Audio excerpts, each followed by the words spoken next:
This is the Rock of Eshima, a natural wonder located off the coast of Awaji Island that has stood the test of time.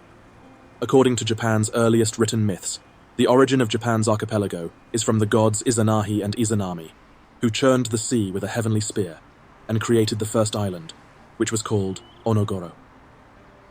There are several theories about which of Japan's thousands of islands Onogoro could be, and the Rock of Eshima is one of the candidates. It is a special place and has been written about in many Japanese poems.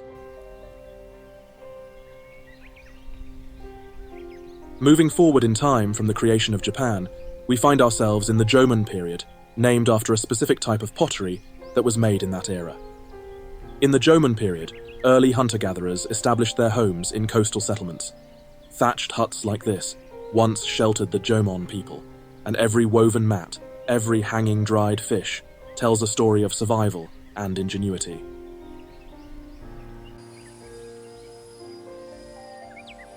Awaji Island is rich in natural resources and was a haven for the Jomon people. This small reconstruction of a village of thatched huts is perched in a wonderful coastal location on Awaji Island. Each hut is a home and a reminder of a forgotten time. This rugged model shows the essence of Jomon life on Awaji Island. These green figures are starting a fire, with the sea stretching infinitely out in front of them. The water provided food for these ancient people, who were skilled at fishing, weaving, and pottery making.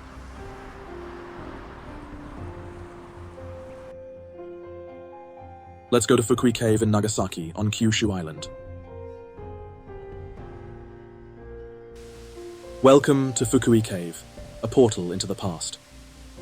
Located in Nagasaki Prefecture, this unassuming cavern is a treasure trove of archaeological wonders, offering glimpses into the lives of the inhabitants from as far back as 30,000 BCE. It used to be a bigger cave, but around 17,500 years ago, a landslide caused the ceiling to collapse. Feel the cool, damp air of Fukui Cave as you look inside the dimly lit cave, where artistry once flourished. Jomon pottery, adorned with intricate rope-patterned designs, was discovered here in the 1930s. Pottery shards, stone tools, and remnants of ancient fire pits are souvenirs from the Jomon era, providing us with invaluable clues about their daily lives, rituals, and the very fabric of their society. These recreated Jomon thatched huts are situated close to the modern-day port city of Fukuoka and are next to the reported oldest known rice field, which you'll visit shortly. These huts represent the community that thrived here, in harmony with nature. This is where daily life unfolded, where families bonded and traditions were born. This represents the dawn of Japanese civilization.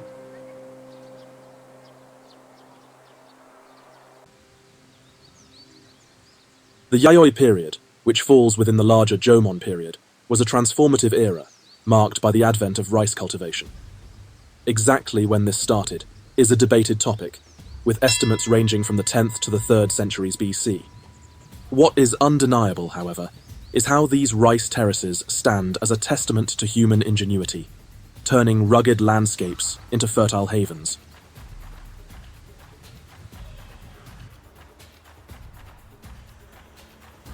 This patch of scrubland near Fukuoka City, on the island of Kyushu, is considered to be the location of Japan's oldest rice plantation. Kyushu is the closest of Japan's main islands to the Korean peninsula, and it is easy to travel between the two by boat. Archaeological evidence supports the idea that during this period, there was an influx of farmers arriving in Japan from Korea. These farmers were known as the Yayoi people.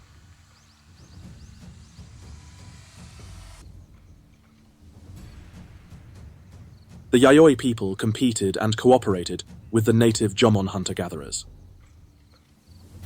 Both peoples existed side by side, and the introduction of agricultural practices led to the development of larger settlements and populations that were more prosperous.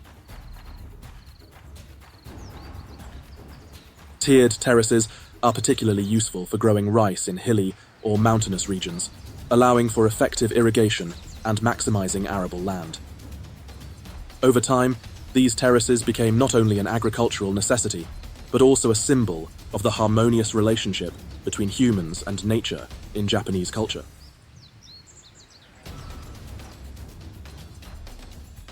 Let's head from rice terraces in Kyushu Island to a rice terrace on Shodo Island.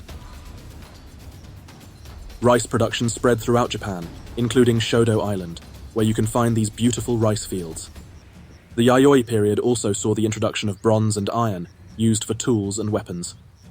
Prior to this, the Jomon people primarily used stone, bone, and wood.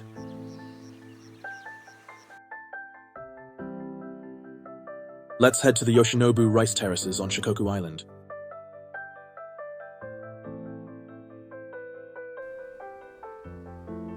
From this observation deck, you can see the artistry of the Yoshinobu rice terraces. They are located in Oishi, on the smallest of Japan's 4 main islands, Shikoku. Let's cross the valley and take a look at the rice terraces from a closer perspective.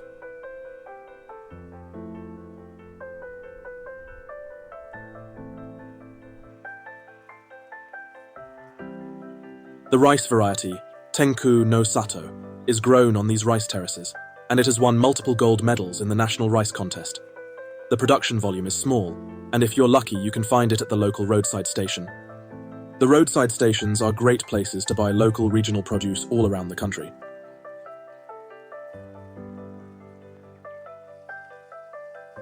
The farmers around the mountainous regions of Shikoku use ingenious ways to grow rice and other crops. Some of these methods around irrigation have not changed since the Yayoi period, when they were first introduced.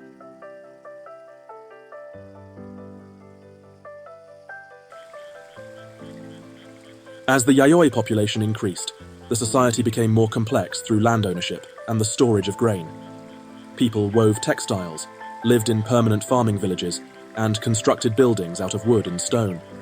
These things changed society and promoted the development of distinct social classes.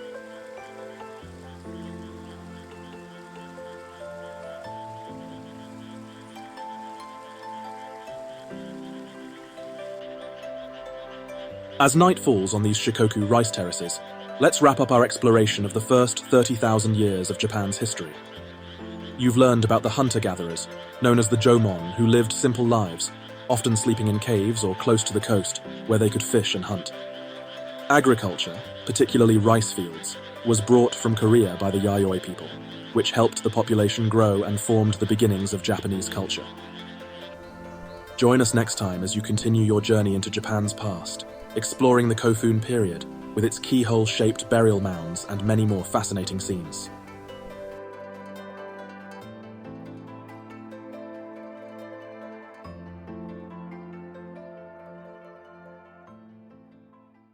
Dynamic Languages is more than just immersive video lessons. There are many more on-demand, live-action, virtual reality experiences to uncover. You can go on fascinating tours around Japan and discover the culture, history, and traditions of this beautiful country. In our latest series, you'll discover Japan's history as we go back to the beginning of civilization and travel through the ages, developing a deep appreciation for a society shaped by samurai, emperors, nature, and war. This exploration of Japan's past uncovers its legends, empire, political philosophy, and culture. Experience these trips in English with the option to learn key Japanese words as you go, or switch the narration to intermediate Japanese and improve your language skills even more. This series will expand your cultural understanding and open your eyes to the events that have shaped modern-day Japan. Next time you visit, you'll have a new perspective and a deeper appreciation of the country and its people. Download the app now and immerse yourself in Japan's fascinating traditions and unique customs.